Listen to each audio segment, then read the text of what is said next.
Om Sri Lakshmi Narsimhaya Namaha, Valmiki Ramayana, Ayodhya Kanda, Chapter 93. Bharata reaches Chitrakuta. Summary. Traveling for a long time, Bharata and his army reach Chitrakuta mountain. Bharata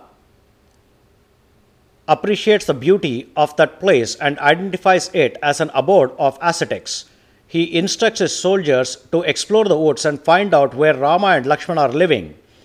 Valiant men penetrate into the forest, and pursuing this search, they observe a plume of smoke rising at some distance and concluding the sight to be the hermit of Rama.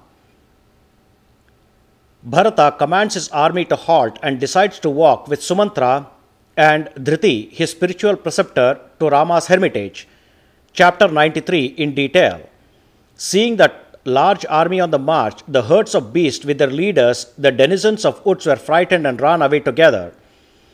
Bears, dappled deers, and antelopes could be seen everywhere, on the tracks of the forest, on the hills, and by the rivers. That pious-minded Bharata gracefully marched ahead, surrounded by the clamorous army of four divisions.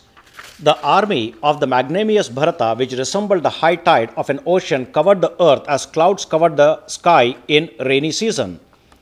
Submerged by the waves of horses and elephants of great speed at the time, the earth became invisible for a long time.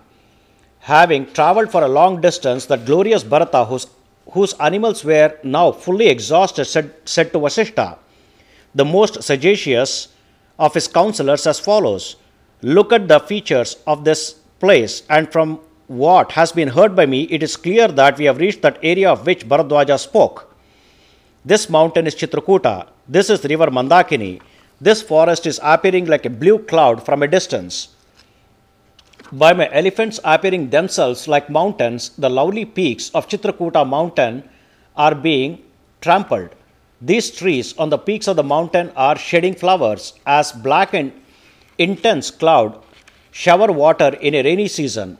Behold, O Shatrugna, this mountain, frequented by Kinnaras, now teeming with horses on every side as a sea is infested by alligators. These herds of antelopes, having a rapid speed as urged forward by the troops, appear like a mass of clouds driven by the wind in the sky in autumn. Those trees, with their leaves in multitude dazzling, crowned with fragrant chaplets of flowers, resemble the people of the south. This forest, which was silent and wore a terrifying look till now, appeared to me like Ayodhya swarming with people. The dust raised from the hoofs of the horses blots out the heaven, but the wind carries it away immediately as if to give me pleasure.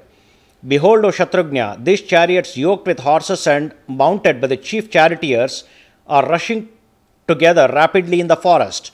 Behold, these peacocks and birds, which are pleasant to the sight, are frightened and are entering their dwelling places hastily.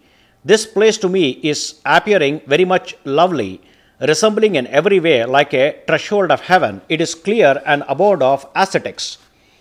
In this forest, many dappled deer with their hinds endowed with enchanting forms are seen as if studded with flowers.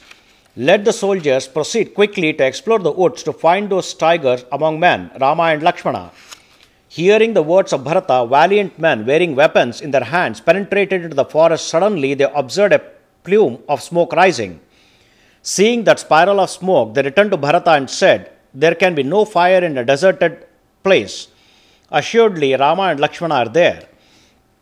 If it be not those two tigers among men, the two princes, the punishers of their enemies here. Obviously, there are other ascetics like Rama here." Hearing those words, conquered even by pious men, Bharata, the destroyer of enemies' forces, spoke to the entire army as follows: "You stay here vigilant. Do not proceed any further. I alone will go along with Sumantra and also Dhriti, my spiritual preceptor." On this command, all the troops halted there, and Bharata, with his gaze fixed on the cloud of smoke, went forward. The army, which was held up there by Bharata, even though pursuing the place ahead, felt rejoiced in the thought of meeting their beloved Rama soon. Thus completes 93rd chapter of Ayodhya Kanda of the glorious Ramayana of Valmiki, the work of a sage and the oldest epic, Sri Moola Rama Vijayate. Om Sri Krishnarpanamastu.